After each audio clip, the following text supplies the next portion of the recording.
Alright, tank view. Alright, let's put the camera right here. Alright.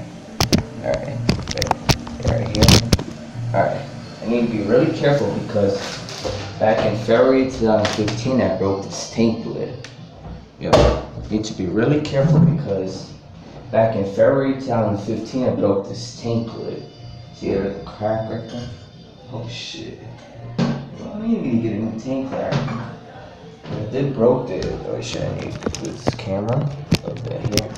Oh my gosh. Alright, so here we go.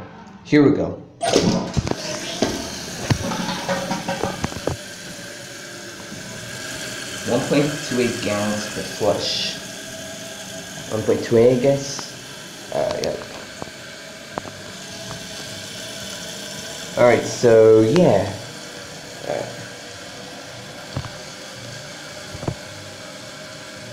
Pero this tank lid is. Alright. It fills up fast. It's almost the same mark as this. I don't know, I forgot what it's called. Alright. Put the tank lid back on. Alright. So yeah. Alright, I need to be really careful. This tank lid is probably need a new tank lid. Alright, I did broke this thing. Look, it wasn't right because I broke it.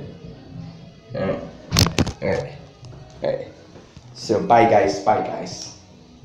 Alright, so bye guys. Alright, let's pause the video camera.